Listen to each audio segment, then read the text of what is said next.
had no prenatal care. For those 3 days, I took care of my son while my wife was still recovering. I did not rest. I was either preparing our house for his arrival or taking care of my son. I literally had nothing ready. I know fathers often say that they are not ready, but I literally wasn't. Somehow I managed to get the essentials with help from friends. It was time to go home, and that scared me the most. The hospital was just going to let us go with this surprise baby and wished me good luck. The drive home was overwhelming. All of a sudden, I had a family of my own. I'd never driven so slow in my life. For the next 3 days, I let my wife sleep. I did not sleep for 5 days straight. I took care of my son at night and worked on essential tasks all day. There was just too much to do. It got to the point where I could not function anymore. I've never been so tired and delirious in my life. Finally, my wife was feeling a little bit better and let me get rest for one night. I did not know to save my PTO from work, and I only had 1 week. They were literally constant things that were important and needed to get done. Even with my wife's help, there just wasn't enough time. My wife and I were in survival mode. I look back and don't understand how we were able to function. We didn't have much help. My family was away on a cruise and had quite a surprise when they got cell service again, but we managed. Now it is 2 months later and things are just starting to settle down. I realize I'm starting to process what happened. For the past 2 months, I've just been in survival mode, and now it's hitting me how much happened in 1 week. It's like my mind couldn't process how fast reality was. It feels like I ran a 3-second quarter mile. I did have a slight mental breakdown recently.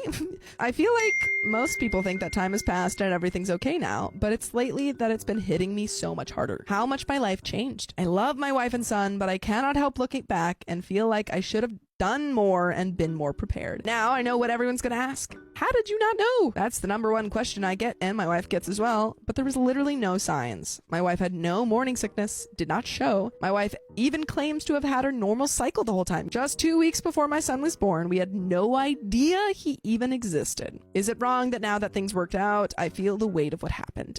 Comment 1, it isn't wrong to feel the overwhelming feeling of everything that happened, but try to enjoy it and get settled in. I have 4 kids now, and I can honestly say you're never ready, even after the first one. You both had a blessing in disguise. Our first baby, it was worrying about everything leading up to the birth. Finances, getting the house ready, trying to get us ready. The very short window may have been exhausting, but in the long run, you save at least 6 months of stress. Even when you have all those months to prepare, it really is close to having all the time for some reason. There isn't time to get everything done. Kudos to you guys for getting it figured out even faster. The no sleep, no time off, autopilot you have to go into would have happened anyway. I had to work on and off the day our first was born. Wow. I worked right across from the hospital. I had to go back and forth because her labor was so long and my work was not prepared for me to be gone yet. It is amazing what we can do when we have to. Try to enjoy it. And folks, that is the end of that story.